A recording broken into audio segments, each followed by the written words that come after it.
Hello hello hello everyone, कैसे हैं सारे। आई होप आप सब लोग अच्छे होंगे और पढ़ रहे होंगे। मेरा नाम है साहिल, मैं आपका स्वागत करता हूं मेरे इस यूट्यूब चैनल पर, जहां हम क्लास 9th और 10th की हिस्ट्री से रिलेटेड बात करते हैं। तो आज हम अपनी सीरीज़ को आगे कंटिन्यू करेंगे, सेकंड पार्ट लाएंगे और वो भी chapter number 5 print culture and the modern world का। इससे पहले वाले पार्ट के अंदर हमने बहुत कुछ डिस्कस किया है, तो अगर आपने वो नहीं देखा है पहले उसे देखकर आ जाइए। उसके बाद आप यहाँ पर आएंगे तो शायद आपको एक बेटर अंडरस्टैंडिंग हो, या फिर अगर आप देख के आ रखे हैं तो एक बेटर अंडरस्टैंडिंग के लिए मैं थोड़ा सा रिकॉल करा देता हूँ आपको, ताकि आपको सब कुछ पता चल जाए। तो इससे पहले हमने देखा था कि प्रिंट किस तरीके से आया, किस तरीके से वो चाइना के अंदर आया, वहाँ क्या क्या टेक्निक्स यूज़ होती थी। फिर चाइना से वो जापान गया, जापान से उसे डेवलप किया गया, उससे ऊक्यो बनाया गया, और ऊक्यो बनाने के बाद वो यूरोप के अंदर गया और यूरोप में भी किस तरीके से चीज़ें चलती थी। अब हम बात करेंगे भाई religious debate and fear associated with prints, यानी प्रिंट की वजह से कहीं ना कहीं धार्मिक सेंटिमेंट्स को लेकर भी अलग अलग चीज़ें हुई उससे रिलेटेड, और उसके साथ साथ प्रिंट की वजह से कई लोगों को डर भी था। वो डर क्या क्या था वो सब हम देखेंगे अब। तो प्रिंट की वजह से बहुत सारी पॉसिबिलिटीज आनी चालू हो गई, बहुत सारी नई अपॉर्चुनिटीज खुलनी चालू हो गई। क्योंकि पहले क्या होता था, पहले एक साथ आप बहुत सारी ऑडियंस तक नहीं पहुंच पाते थे, लेकिन अब प्रिंट की वजह से आप क्या है छपाई कर सकते हैं और एक साथ फ्लायर्स वगैरह या बुक्स में अपनी बातें लिख सकते हैं, एक लार्ज ऑडियंस तक पहुंच सकते हैं। तो नई पॉसिबिलिटीज तो थी ही, लेकिन इस पॉसिबिलिटी का इम्पैक्ट क्या हुआ? इम्पैक्ट ये हुआ कि जो लोग डिसएग्री करते थे किसी चीज से, या फिर किसी चीज को अगर क्रिटिसाइज करना चाहते थे, लोगों ने वो भी छापना शुरू कर दिया। फॉर एग्जाम्पल, मैं कोई चीज करने लग रहा हूं, मुझे वो अच्छा लगता है तो मैं अपने थॉट्स को आप लोगों को बताऊंगा, और अगर सामने वाला कोई चीज कर रहा है मुझे वो अच्छा नहीं लगता तो मैं अपने डिसएग्रीमेंट को भी छाप कर लोगों तक पहुंचा सकता हूं।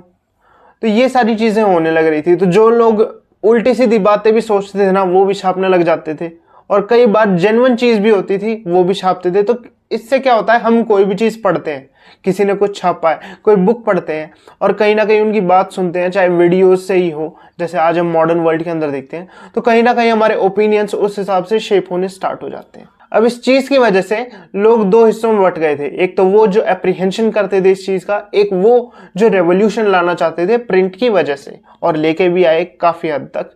तो होता क्या है, हम पहले एप्रीहेंशंस की बात करते हैं, तो जितने भी चर्च वगैरह हो गए, यानी जितने भी धार्मिक प्लेसेस हो गए, वो ये सोचते थे कि अगर बिना कुछ मॉनिटर करे लोग अपने हिसाब से कुछ भी छापने लग गए, तो कहीं ना कहीं इससे रेबेलियस थॉट्स हो गए, या फिर अपने आप को ही सबसे ऊपर समझना, और कहीं ना कहीं दंगे होने के चांसेस बहुत ज्यादा बढ़ जाएंगे।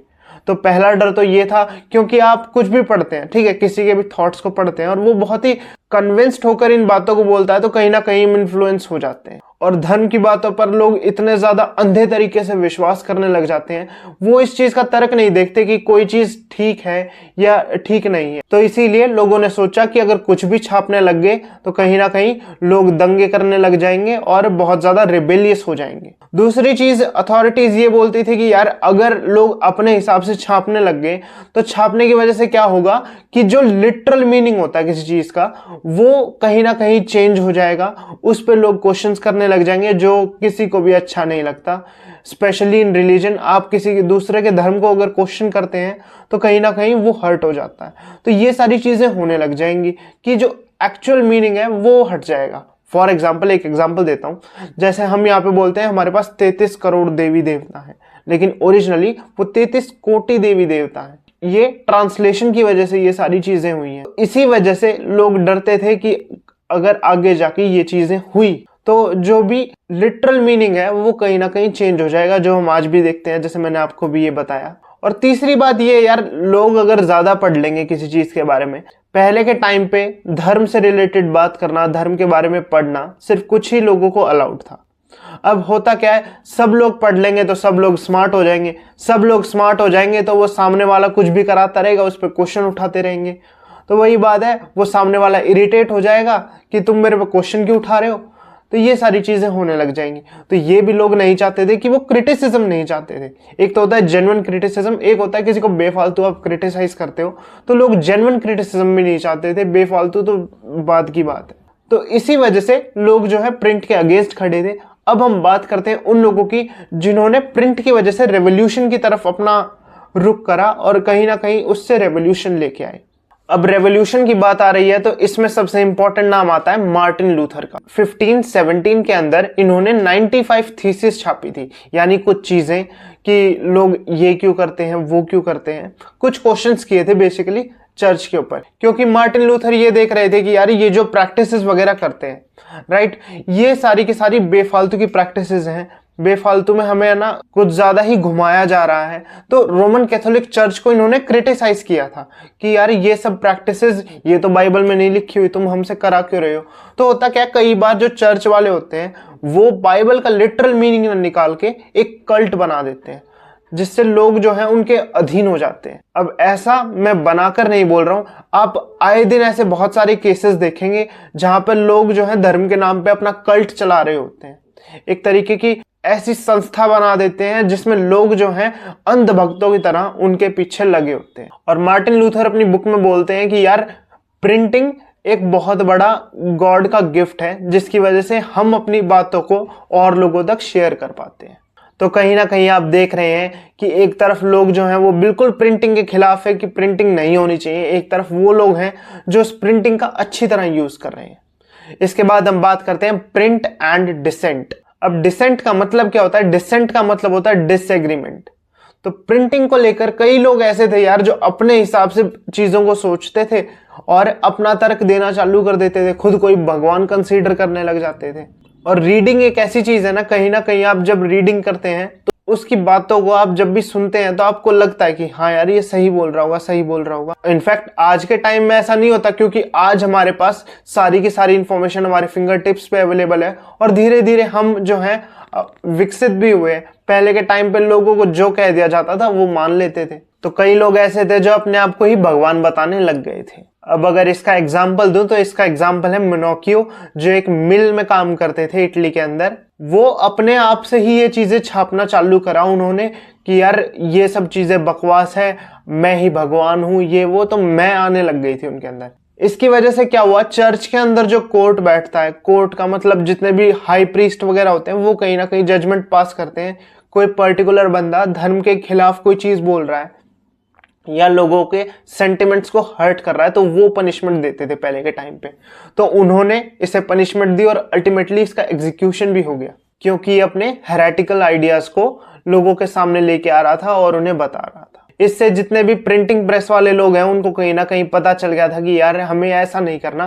तो उन्होंने एक चेकलिस्ट मेंटेन करनी चालू करी कि कौन सी बुक हम पब्लिश कर सकते हैं और कौन सी बुक हमें पब्लिश नहीं करनी है। और इसे बोला गया the index of prohibited books, और ये रिलीज हुआ था इन 1558 के अंदर। अब हम बात करते हैं द रीडिंग मानिया। अब रीडिंग मानिया का मतलब क्या होता है? तो एक माहौल बन जाना। अब क्या है, प्रिंट इजीली अवेलेबल है, बहुत सारे लोगों को अब पढ़ने की आदत लग चुकी है।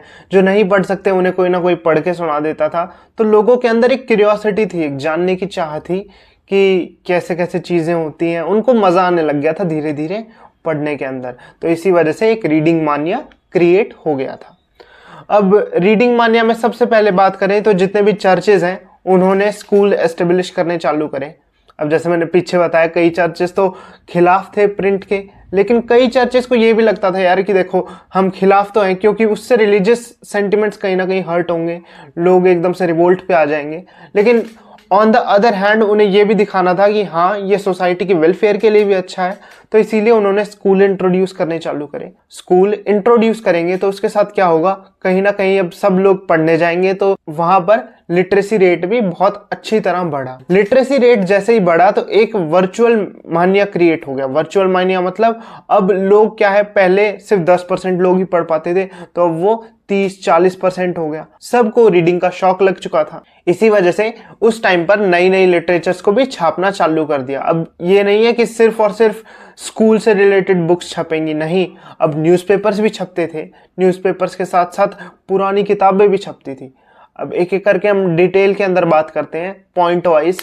तो पहला पॉइंट आपका आता है कि लोगों ने एल्मनैक्स, बैलेट्स और बहुत सारे फोक टेल्स को प्रिंट करना चालू किया किसी ना किसी बुक के अंदर, जिससे लोगों को पता चले, लेजेंड्स की कहानियों के बारे में पता चले कि पहले के टाइम पे होता क्या था। बहुत सारे गीतों को प्रिंट करने लग गए थे कि लोग इनको अगर पढ़ेंगे या फिर किसी को सुनाएंगे तो उनको भी इंफॉर्मेशन मिलेगी। इसके बाद कई तरीके की चीप बुक्स भी निकाली गई जो नॉर्मल लोग भी अफोर्ड कर सके। जैसे आप ने शायद ही देखा हो, मुझे कमेंट्स में बता देना कितने लोगों ने देखा है। हम जब भी हरियाणा रोडवेज में या फिर कहीं भी गांव वगैरह में जाते हैं तो वहां पे आपको है ना कई वेंडर्स ऐसे मिल जाते हैं जो कायदा बेच रहे होते हैं। अब कायदा होता क्या है, तो कायदा इज बेसिकली इतना सा होता है कुछ, है ना, उसके अंदर बेसिक चीजें लिखी होती है, ए आम ई इमली ये सब ABCD लिखे होते हैं, टेबल्स लिखी होती है, पिक्चर्स बने होते हैं, तो ये सारी चीजें होती हैं, तो लोगों की बेसिक नॉलेज मिल जाए। तो इस तरीके की चीजें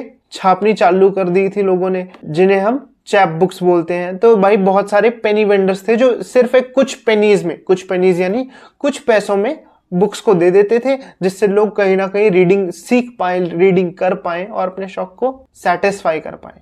इसके बाद लोगों ने न्यूज़पेपर्स निकालना चालू किया, अपने जर्नल्स को निकालना चालू किया, ताकि लोग इंफॉर्मेशन दे सके, चाहे वो ट्रेड से रिलेटेड हो या फिर वॉर वगैरह चल रही है तो वॉर से रिलेटेड जितने भी न्यूज़ है उसे छापना चालू किया, ताकि लोगों को पता चलता रहे कि देश की कंडीशन क्या है।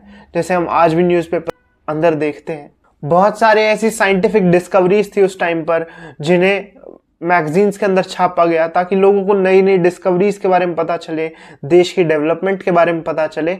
और बहुत सारे ऐसे थिंकर्स हो गए जो देश के हित में चीजें सोचते थे, अपने व्यू पॉइंट को रखते थे, उन थिंकर्स के आइडिया को भी छापा गया ताकि लोग उन्हें पढ़े, कहीं ना कहीं इन्फ्लुएंस हो। जैसे हमने क्लास 9th में देखा था फ्रेंच रेवोल्यूशन के अंडर, वहां पर भी थिंकर्स की चीजों को ही लोगों ने पढ़ा था और उससे ही कहीं ना कहीं वो इन्फ्लुएंस हुए थे और उन्होंने रेवोल्यूशन जो है वो स्टार्ट किया था। तो ये चीजें तब से ही चली आ रही हैं। तो ये आपका पूरा रीडिंग मानिया है। कई लोग आपसे पूछ लेंगे कि रीडिंग मानिया क्या है, तो एक ऐसा एनवायरनमेंट जहां पे लोगों को जो है रीडिंग की बहुत ज्यादा आदत लग जाती है और कहीं ना कहीं ये चीज अच्छी भी है और लिटरेसी रेट बढ़ जाता है, लोग पढ़ने में ज्यादा इंटरेस्ट दिखाते हैं। अब हम आगे पढ़ते हैं, tremble therefore tyrants of the world. अब ये बहुत ही इंटरेस्टिंग है, आप इस हेडिंग को ही समझ जाएंगे तो आप जो है पूरे के पूरे टॉपिक को समझ जाएंगे। अब ट्रेम्बल का मतलब क्या होता है, कप कपाना या थरथराना, ठीक है। Therefore tyrants of the world, tyrants किन्हें बोलते हैं, तो टायरेंट्स होते हैं जितने भी ऑप्रेसिव रूलर्स होते हैं उनको बोलते हैं। तो कहीं ना कहीं प्रिंट कल्चर के आने की वजह से, इन शॉर्ट, ये जितने भी टायरेंट्स थे, जितने भी ऑप्रेसिव रूलर्स थे जो हमें ऑप्रेस करते थे, वो कहीं ना कहीं अब कप कपाने लग गए थे, क्योंकि अब प्रिंट ने वो चीज कर दी थी जो इतने टाइम से कोई भी नहीं कर पाया था। अब ज्यादातर लोगों के पास इंफॉर्मेशन पहुंचती थी, ज्यादातर लोगों को पता चलता था कि भाई क्या क्या चीजें चल रही हैं, और कहीं ना कहीं वो अपने व्यू पॉइंट्स को भी लिखते थे। इसी वजह से जितने भी रूलर्स थे वो कहीं ना कहीं कप कपाने लग गए, क्योंकि अब हो सकता है लोग उनके खिलाफ खड़े हो जाएं। सो आप कह सकते हैं उस टाइम पर बुक्स जो है एक तरीके से टूल का काम कर रही थी, जिससे कहीं ना कहीं लोगों को बहुत ज्यादा मोटिवेशन मिल रही थी आगे बढ़ने की, और कहीं ना कहीं ऑप्रेसिव रूलर्स हैं उनको बहुत ज्यादा डर लग रहा था कि इस तरीके से भी चीजों का यूज किया जा सकता है। अब होता क्या, देखो ये जरूरी नहीं है कि लोग सिर्फ अगेंस्ट में ही बात करें, इसके काउंटर में जितने भी राजा हैं वो भी चीजें छापते थे, वो अपनी वाहवाही की चीजें छापते थे। तो एक बैलेंस आउट चीजें चल रही थी। राजा अपनी वाहवाही से रिलेटेड चीजें छापता था कि यार मैं कितना ज्यादा अच्छा हूं, दूसरी तरफ जो प्रजा है या फिर जो थिंकर्स हैं उनको लगता था कि राजा इस चीज में गलत है, तो वो क्रिटिसाइज भी करते थे। तो एक तरीके से टग ऑफ वॉर चल रही थी। अब हम नेक्स्ट बात करते हैं print culture and the French revolution, कि प्रिंट कल्चर की वजह से किस तरीके से फ्रेंच रेवोल्यूशन आया। तो प्रिंट ने क्या है, एक एनवायरनमेंट दे दिया था जिससे फ्रेंच रेवोल्यूशन की कहीं ना कहीं नींव रखी गई। अब ऐसा हुआ क्यों, तो हम इसे पॉइंट्स में देखते हैं, ठीक है, 3 पॉइंट्स के अंदर देखते हैं। पहला पॉइंट ये है कि प्रिंट की वजह से जितने भी एनलाइटेंड थिंकर्स थे जो देश के हित में बात करते थे, कहीं ना कहीं इंडिपेंडेंट होने की बात करते थे, गवर्नमेंट रखने की बात करते थे, उनके आइडियाज जो हैं अब नॉर्मल लोगों तक पहुंच रहे थे और बहुत ही लार्ज स्केल पर पहुंच रहे थे और बहुत ही ज्यादा तेज पहुंच रहे थे। जितने भी ये थिंकर्स हैं ये सभी लोगों को बोलते थे कि यार हर चीज का ना क्वेश्चन करना जरूरी है, कहीं ना कहीं तभी उससे पता लगेगा हमें कि क्या कुछ दिक्कत है, क्या हम ठीक कर सकते हैं, क्या हमारा राजा हमारे लिए ठीक है या फिर हमें कोई और बनाना है, या फिर हमें राजा चाहिए ही नहीं, सिर्फ गवर्नमेंट चाहिए। तो पहला पॉइंट तो ये कि जितने भी थिंकर्स थे उनके आइडिया प्रिंट रेवोल्यूशन की वजह से अब आगे बढ़ते जा रहे थे और आते जा रहे थे लोगों के आगे। दूसरा पॉइंट, एक डिबेट और डिस्कशन का माहौल क्रिएट हो गया था। हमने फ्रेंच रेवोल्यूशन के अंदर देखा, जब लोग थिंकर्स के आइडिया को पढ़ते हैं तो वो आपस में जाके क्लब्स के अंदर डिस्कस करते थे इन चीज़ों को। क्या ये जो बात बोल रहा है ठीक है, क्या ये जो बात बोल रहा है ये ठीक नहीं है। तो डिस्कशन बहुत ज़्यादा ज़रूरी होता है इन चीज़ों में, क्योंकि लोग पहले जो बोलते थे और जो उनका राजा बोल देता था उसको मान लेते थे बिना कोई क्वेश्चन करे। तो कहीं ना कहीं लोगों के अंदर अब ये चीजें आनी स्टार्ट होगी कि हाँ यार, हम क्वेश्चन करेंगे तभी तो हमें आंसर मिलेगा, ऐसे तो कोई हमें आंसर देगा नहीं। तो इसीलिए लोगों ने ये सारी चीजें की और एक डिबेट और डिस्कशन का माहौल क्रिएट किया। आजकल धर्म के नाम पर भी यही चीजें होती हैं, लोग क्वेश्चन नहीं करते, सिर्फ अंधभक्ति में लगे रहते हैं। तो ये चीजें बहुत गलत है। तो एक डिबेट एंड डिस्कशन का माहौल बना। और तीसरी बात है, जितने भी आउट शेयरिंग ऑफ पावर है वो एक ही बंदे के हाथ में है, या फिर वो जनरेशन टू जनरेशन ट्रैवल करती थी पहले, तो लोगों ने ये चीज सोची कि यार हमें कोई एक ही बंदा कैसे रूल कर सकता है, इतना सारा पावर एक बंदे के हाथ में कैसे हो सकता है। तो उस पर आपको चेक्स लगाने चाहिए, उस पर वो कोई भी डिसीजन ले वो सबसे डिस्कस करके ले, ये सारी चीजें होनी चाहिए। तो इस वजह से प्रिंट ने इन चीजों में भी हेल्प की, ताकि लोगों के अंदर ये इस आइडिया को डाला जा सके। अब ऐसा नहीं है, मैंने पहले भी बताया था आपको कि लोग सिर्फ एक ही तरीके की चीजें पढ़ते थे। वो यहाँ से थिंकर्स की आइडिया को भी पढ़ते थे, वहां से राजा भी कुछ छपवाता था अपने चीजों से रिलेटेड कि अब मैंने ये कर दिया, तो उस चीज को भी पढ़ते थे। तो दोनों चीजों को समझकर वो एक अपना मन बनाते थे कि हाँ यार, ये चीज ठीक है, ये चीज ठीक नहीं है। तो इस तरीके से फ्रेंच रेवोल्यूशन की जो है नींव रखी गई थी, उसके बाद ही फ्रेंच रेवोल्यूशन हुआ था।